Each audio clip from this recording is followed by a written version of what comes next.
अपने जान के दुश्मन को अपनी जान कहते हैं, हम अपने जान के दुश्मन को अपनी जान कहते हैं। मोहब्बत की इसी माटी को हिंदुस्तान कहते हैं, मोहब्बत की इसी माटी को हिंदुस्तान कहते हैं। जो दुनिया में सुनाई दे उसे खामोशी कहते हैं, जो दुनिया में सुनाई दे उसे कहते हैं खामोशी, जो आंखों में दिखाई दे उसे तूफान कहते हैं, उसे तूफान कहते हैं। परम माननीय मुख्य अतिथि माननीय प्रधानाचार्य सर और गाँव से पधारे हुए सभी मेहमानों और मेरे सभी देवतुल्य गुरुजनों, आप सभी को स्वतंत्रता दिवस के पावन पर्व की हार्दिक शुभकामनाएं। मैं जानकी क्लास 12 जैसी खाती से आप सभी के समक्ष 15 अगस्त पर एक भाषण प्रस्तुत करना चाहती हूँ। आजादी का असली मतलब तो वही है जिसने कभी गुलामी की हो।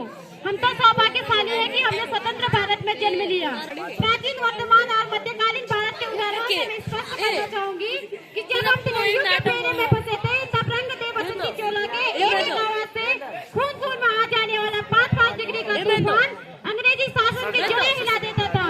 उसके बाद 62 और 61 के युद्धों में स्वाद हवा देने वाली औरतें प्यार भी भरपूर गया, मांग का सिंदूर भी गया, ननिहालों की लंगोटियां चलेगी, छोटी छोटी बेटियों की चोटियां चलेगी, बाप की कमाई गई, भाई की पढ़ाई गई, एक ऐसा विस्फोट हुआ पता ही चला नहीं, सारे जिस्म की कई बोटियां चलेगी, सारे जिस्म की कई बोटियां चलेगी। अरे आपके लिए तो एक इंसान बनाया था, मेरे घर की तो रोटियां ही चलेगी, मेरे घर की तो रोटियां ही चलेगी।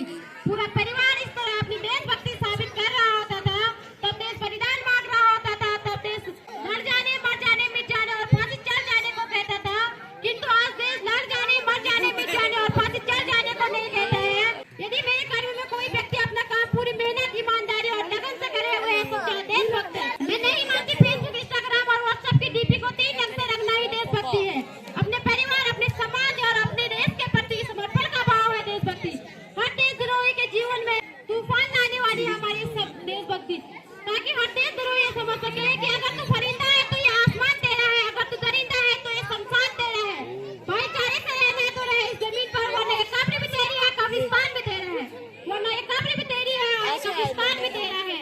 आज हम एक ऐसे समाज में जीते हैं जहाँ पत्थर के मूरत को लगते हैं छप्पड़ लोग, भूखे तड़पते नंगे सो जाते हैं लोग, भूखे तड़पते नंगे सो जाते हैं लोग। यही सच्ची देशभक्ति, यही सच्चा राष्ट्र प्रेम कि न ये सरकार मेरी है, न ये रौब मेरा है, न सरकार मेरी है, न रौब मेरा है, बस न कोई बड़ा सरनाम मेरा है। बस इतनी सी बात का गुरूर है मुझे कि मैं भारत की हूँ और ये भारत मेरा है, कि मैं भारत की हूँ और ये भारत मेरा है।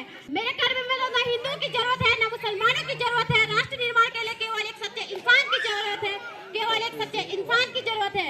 अब मैं सैल्यूट करना चाहूंगी सड़क पर दिन रात हमारी रक्षा के लिए खड़े उन जवानों को, इस देश की पुलिस प्रशासन, किसानों और हर उस व्यक्ति को जो अपना काम पूरी मेहनत, ईमानदारी और लगन से करता है, जिनके बिना राष्ट्र निर्माण की कल्पना करना भी असंभव सा लगता है, जिनके बिना राष्ट्र निर्माण की कल्पना करना भी असंभव सा लगता है। अब इस मंच पर पूरे जिम्मेदारी के साथ मैं भारत की बेटी आह्वान करती हूँ कि हमारा राष्ट्र निर्माण तब संभव होगा जब मैं, आप और हम सब मिलकर प्रयास करेंगे, क्योंकि हमारी जिम्मेदारी है अपने देश को आगे ले जाने की, क्योंकि हमारी जिम्मेदारी है अपने देश को आगे ले जाने की। अंत में बस मैं यही कहना चाहूंगी कि मेरा हिंदुस्तान महान था, महान है और महान रहेगा, कि मेरा हिंदुस्तान